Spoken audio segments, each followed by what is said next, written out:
সরস্বতী পুজো আমাদের সমস্ত বাঙালির কাছে এক অন্যরকম আবেগ। সেই ছোট্টবেলা থেকে বলতে পারো, যখন থেকে জ্ঞান হয়েছে তবে থেকেই সরস্বতী মা আমাদের মনে স্থান পেয়েছে।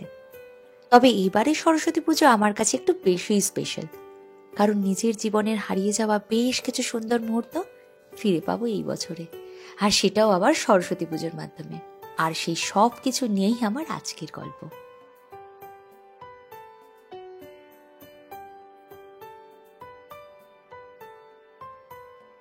নমস্কার, কেমন আছো সবাই? মিষ্টি বাঙালের আরেকটা নতুন ব্লগে আমি সুদীপ্তা তোমাদের সকলকে স্বাগত জানাই। জানি তোমরা বহুদিন ধরে আমার ব্লগের জন্য ওয়েট করে আছো, বা বিশেষ করে রিহানকে দেখার জন্য ওয়েট করে আছো। কিন্তু বিশ্বাস করো, বিগত 1 মাস ধরে কাজের এতটাই চাপ যে ঠিক করে ভিডিও করা তো দূর, আমি ভিডিও তুলে উঠতে পারিনি। আর তারপর ক্যানাডাতে এখন এতটাই ঠান্ডা পড়েছে যে মোটামুটি ম্যাক্সিমাম টাইমই -10 ডিগ্রির নিচেই থাকে। আর তার জন্য তো আর জীবন থেমে থাকবে না বলো? তাই বলতে পারো সমস্ত কিছু মিলিয়েই সেই দিনগুলো কেটে যাচ্ছে। তবে আজকের দিনটা কিন্তু আমাদের অনেকের কাছেই ভীষণ স্পেশাল একটা দিন, কারণ আমরা বন্ধুরা মিলে এই বছর প্রথমবার সরস্বতী পুজো করছি, জানো? আর প্রায় 1 মাস ধরে চলেছে তারই প্রস্তুতি। ঠাকুর কিনতে যাওয়া, হল বুক করা, প্লাস পুজোর যা যা নিয়ম কানুন থাকে বা পুজোর জন্য যে আলাদা যে সব ব্যবস্থা করতে হয়, সেই সব জিনিসগুলো কিন্তু আমাদের এই 1 মাসের মধ্যেই সেরে ফেলতে হয়েছে। আর দেখো কিভাবে সময় এগোতে এগোতে আজকের দিনটাও এসে হাজির। তবে বাইরে কিন্তু আজকে বিভৎস ঠান্ডা, জানো? মোটামুটি -12 ডিগ্রি টেম্পারেচার। এমনকি জানলার কাছে যে জলটা এসে জমা হয়েছে সেটাও দেখো আস্তে আস্তে সঙ্গে সঙ্গে কিরকম বরফে পরিণত হচ্ছে। তবে ওই যে বললাম, আমাদের জনজীবন কিন্তু এখানে থেমে নেই। যতই ঠান্ডা পড়ুক না কেন, কোনো কাজে কিন্তু থেমে থাকে না। সেটা অফিস যাওয়াই বলো বা বাচ্চাদের স্কুলে যাওয়া। এমনকি বাচ্চাদের স্কুলও কিন্তু ছুটি নেই। অথচ কি অদ্ভুতভাবে এখানে যখন সামার হয় তখন কিন্তু বাচ্চাদের স্কুলে বেশ লম্বা একটা টানা ছুটি থাকে। আমরা সরস্বতী পুজো করার জন্য যে হলটা বুক করেছি সেটার নাম হচ্ছে ম্যালটন কমিউনিটি সেন্টার, আর এটাও মোটামুটি পিয়ার্সের এয়ারপোর্টের কাছেই বলতে পারো। যদিও এখানে কিন্তু আমরা কালকেও আসবো, কারণ কালকেও কিন্তু এখানে বেশ কিছু পুজো হবে। অবশ্য এবছরে কিন্তু অনেক জায়গাতেই সরস্বতী পুজো হচ্ছে, জানো? আর দেখো, কথা বলতে বলতে আমরা মোটামুটি চলেও এলাম।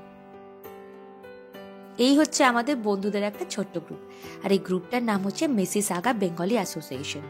আর আমরা কয়েকজন বন্ধুরা মিলেই বলতে পারো প্রথমবার সরস্বতী পুজোর আয়োজন করলাম। আর এটাই বলতে পারো আমাদের প্রথম কোনো একটা ইভেন্ট করা। তবে দেখেছো, ঢুকেই দেখছি বেশ ভালো মতো এখানে পুজোর প্রস্তুতিও শুরু হয়ে গেছে।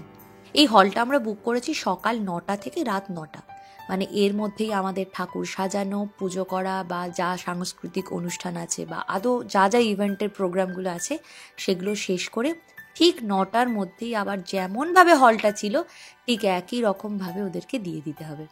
তোমাদেরকে তো আগেও বলেছিলাম যে এখানে বিভিন্ন ধরনের এই যে ইভেন্টগুলো হয়, সেটা পুজো থেকে শুরু করে আরও যে কোনো ধরনের যে অনুষ্ঠানগুলো হয়ে থাকে সেগুলো কিন্তু এরকম কমিউনিটি হল বুক করেই করা হয়।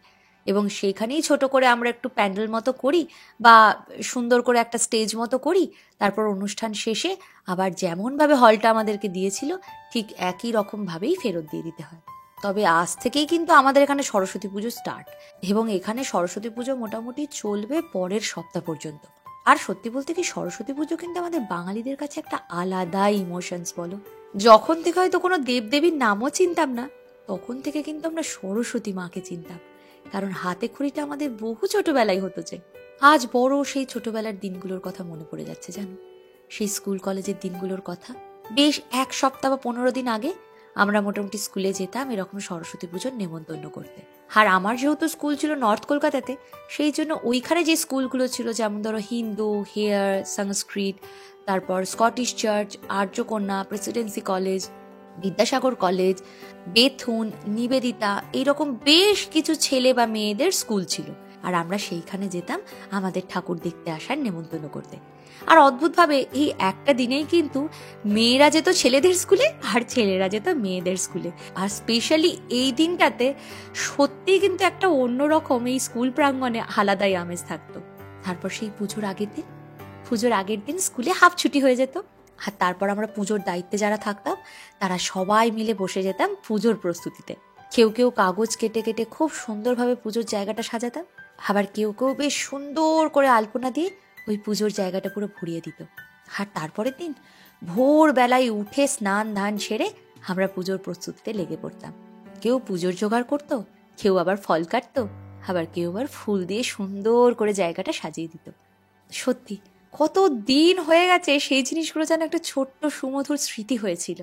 আর আজকে দেখো, এই জিনিসগুলো এরকম চোখের সামনে করতে দেখে আবার সেই পুরনো স্মৃতিটাই যেন জল জল করে উঠছে। তবে অদ্ভুতভাবে দেখো, আজও কিন্তু এবিসিডির যুগে আমরা অ আ কখটা ভুলে গেলেও আমাদের হাতে খড়িতে কিন্তু এখনো অ আ কখ দিয়েই শুরু হয়।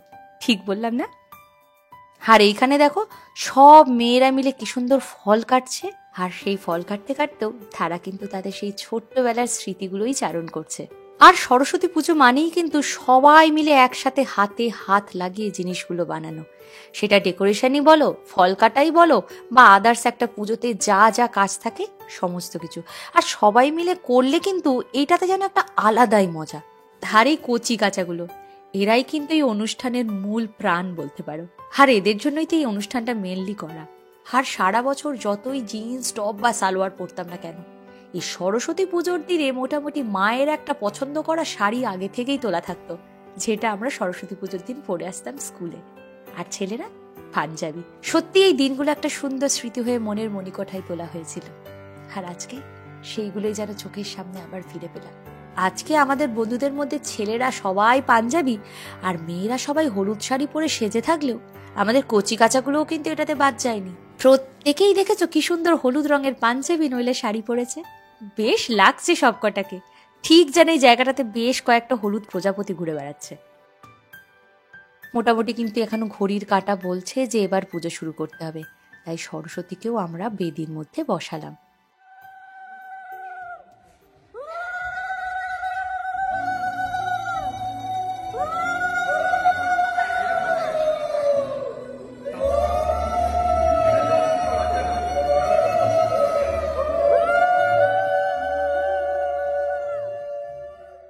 তারপর একে একে ঠাকুরের এই বেদিটা সাজিয়ে দেবার পালা।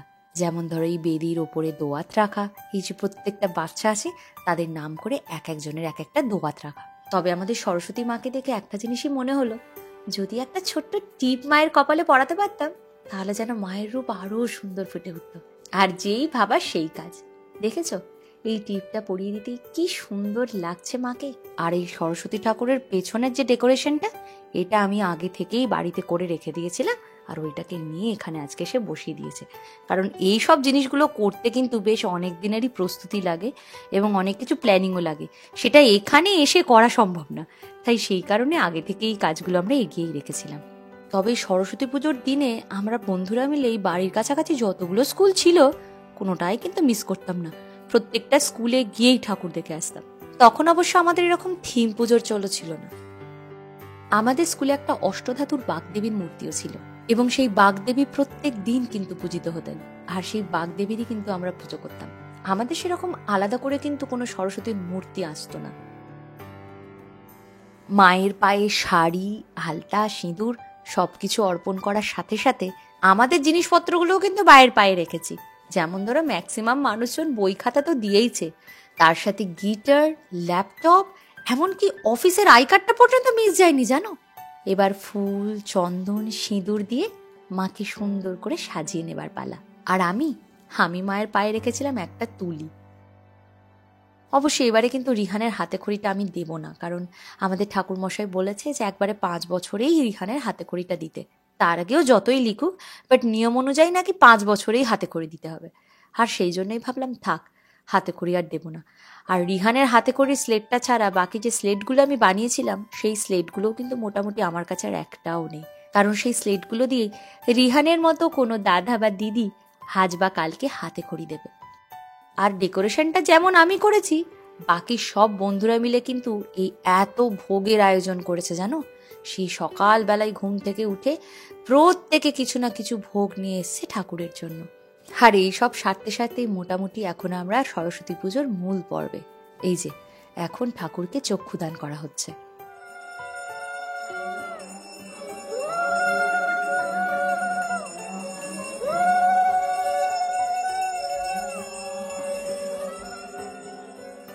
এদিকে অবশ্য কচি কাচাদের আনন্দের শেষ নেই। সবাই মিলে একসাথে কি মজাটাই না করছে। আর এই যে আমাদের সব থেকে কনিষ্ঠ সদস্য, তিনিও কিন্তু মোটামুটি দাদা দিদিদের সাথে বেশ ভালোই এনজয় করছিলেন। যদিও এবছর ওর হাতে খড়ি দিইনি, তবে এইখানেই মোটামুটি 1, 2 লিখতে শুরু করে দিয়েছিল। সত্যি বলতে কি, তোমাদের রিহান কি কোনো কিছু তোয়াক্কা করে? ওর যেটা মনে হয় ও সঙ্গে সঙ্গে সেটাই করতে থাকে। আর এই কালো মার্কারটা নিয়ে ও কাগজে কতটা লিখেছে তা জানি না, তবে গোটা গায়ে কিন্তু এই কালো দাগে যে ভর্তি করে ফেলেছে সেটুকু বলতে পারি। চলো এবার পুজোর দিকটায় যাওয়া যাক। ओम श्री माधव ओम श्री माधव ओम श्री माधव ओम श्री माधव ओम श्री माधव ओम श्री माधव এবারে পুষ্পাঞ্জলি মন্ত্র। কত দিন বাদে সেই পুরনো জিনিসটাই ফিরে পাচ্ছি। সত্যি বলতে কি, এর আগের বছরও আমরা অনেক এখানে যে সরস্বতী পুজোগুলো হয় সেখানে গেছিলাম এবং তোমাদেরকেও কিন্তু সেই ব্লগগুলো তুলে ধরেছি, বা এই বছরেও যাব।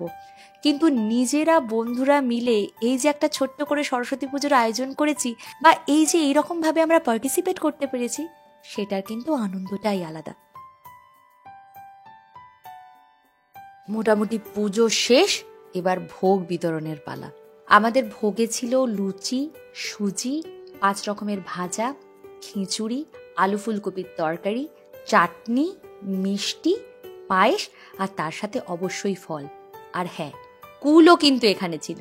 আর প্রত্যেকে যারা এসেছিল তাদের জন্য ভোগেরও আলাদা করে প্যাকেটের ব্যবস্থা ছিল। আর সেখানে ছিল ভেজিটেবল ফ্রাইড রাইস, আলুর দম, তার সাথে একটা ভেজিটেবল চপ আর মিষ্টি। এইটা মোটামুটি আমরা প্রত্যেকে যারাই এসেছিল তাদের সবাইকেই দিয়েছিলাম। আর বাচ্চাদের জন্য ছিল পিজা। তবে এই ভোগ খেয়েই মন আর পেট এতটাই ভরে গেছিল যে এই খাবারটা খেয়েছিলাম আমরা সেই রাত্রেবেলা গিয়ে, জানো। অবশ্য পুজো শেষে এবারে আমাদের সাংস্কৃতিক অনুষ্ঠানের পালা। আর সেই অনুষ্ঠান শুরু হলো এই কচি কাচার সরস্বতী বন্দনার মাধ্যমে।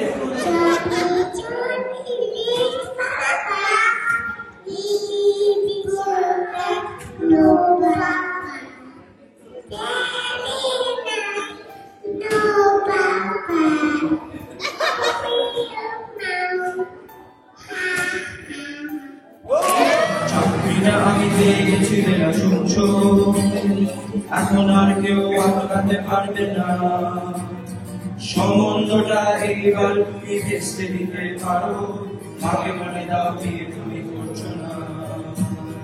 সত্যি রিজুর গলা আমাকে কিন্তু আগেও বারবার মুগ্ধ করেছে এবং প্রত্যেকটা বাচ্চাই এত সুন্দরভাবে এখানে মজা করেছে যে কি বলবো। আর এরপর আমাদের গপ্প দিদি একটা সুন্দর গল্প করে শোনালো। লুচি হলো বাঙালির হিসেবে সুচিত্রার সাথে। যতই মাধবী, সাবিত্রী ধারার অভিনয়, সুপ্রিয়ার চাপা যৌনতা, অপর্ণা সেনের আদ্যন্ত শহরে বুদ্ধিদীপ্ত ম্যানারিজম, গঙ্গার গার্ল সত্যনারায়ণ গ্রাম্য সারল্য, বা অরুন্ধতী দেবীর রাবেন্দ্রিক একটা সফিস্টিকেশনের কথা যাই বলুন না কেন, দিনের শেষে ঘাটটা বেঁকিয়ে কাজল নয়নে কালো দীঘল চোখে উদ্ধত ভাবে বলা, ও আমাকে টাচ করতে পারবে না। সত্যি কত দিন বাদে এই জিনিসগুলো যেন আবার ফিরে পেলাম। আর আজকে এরকম সাংস্কৃতিক অনুষ্ঠান দেখতে দেখতে আমার কিন্তু আবার সেই পুরনো দিনগুলোর কথা মনে পড়ে যাচ্ছে। কারণ সকালবেলা পুজোর দিনটা এইরকম ভাবে কাটলেও বিকেলবেলা কিন্তু আমরা যেতাম আমাদের নাচের স্কুলে, আর সেখানে ভীষণ সুন্দরভাবে সাংস্কৃতিক অনুষ্ঠান হতো। আমরা যে যেটা শিখতাম, মানে কেউ গান, কেউ নাচ, আবার কেউ আবৃত্তি, এই জিনিসগুলো তো সেখানে হতোই। আর সেখানে কিন্তু বিকেল বেলাতে থাকতো বেশ ভালো প্যাকেটের ব্যবস্থা, জানো। বেশ সন্ধ্যেবেলাতেও কচুরি, আলুর দম, ভেজিটেবল চপ, মিষ্টি, এইসবের কিন্তু একটা প্যাকেট থাকতো। আর আজকে এই কচি কাচাগুলোর মাধ্যমেই সেই জিনিসগুলো যেন আবার ফিরে পাচ্ছি। তবে আমরাও কিন্তু পিছিয়ে নেই, আমরা মেয়েরাও কিন্তু মিলে সবাই মিলে একটা সুন্দর গান পরিবেশন করেছিলাম। যদিও এটার প্রিপারেশন আগে থেকে ছিল না, তবে সবটাই তো নিজেদের বন্ধুদের মধ্যে, তাই একটু যদি সবাই মিলে মজাই করি, ক্ষতিটা কি?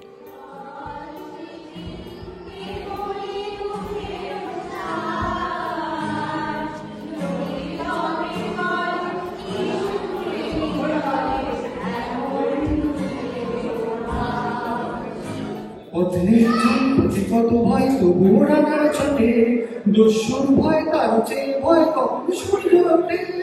আর আজকে কিন্তু একইভাবে সবারই হিডেন ট্যালেন্টগুলোও কিন্তু বেরিয়ে পড়ছে।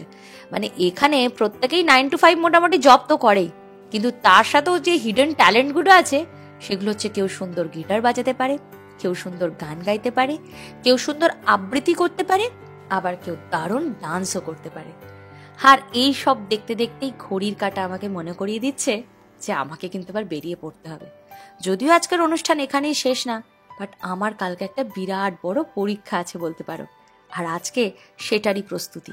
আসলে কালকে আমি আমার হাতে বানানো বেশ কিছু জিনিসের একটা স্টল দেব, আর সেই স্টলটা বলতে পারো আমার জীবনের প্রথম স্টল, আর সেটাও আবার কানাডাতে। প্রায় 1 মাস ধরে বেশ কিছু পরিশ্রমের ফল কালকে একটা থালার মধ্যে সাজিয়ে তুলে ধরবো আমি। তাই কালকের দিনটার জন্য আমি তো আরো বেশি এক্সাইটেড। এবং তার সাথে পরের ভিডিওতে থাকছে আরো একটা দারুণ চমক, আর সেটা হচ্ছে কানাডার বুকে অসাধারণ এক থিমের পুজো। আগের বারও তোমাদেরকে আমি দেখিয়েছিলাম যেখানে কলকাতার পুরো থিমটাকে তুলে ধরা হয়েছিল এই সরস্বতী পুজোতেই। আর এইবারও কিন্তু আমাদের আড্ডা বলে এখানে একটা গ্রুপ আছে, তারা কিন্তু দারুণ সুন্দর এরকম একটা থিমের পুজোর আয়োজন করেছে। আর নেক্সট ভিডিওটাতে তোমাদের সাথে সেটাই শেয়ার করব।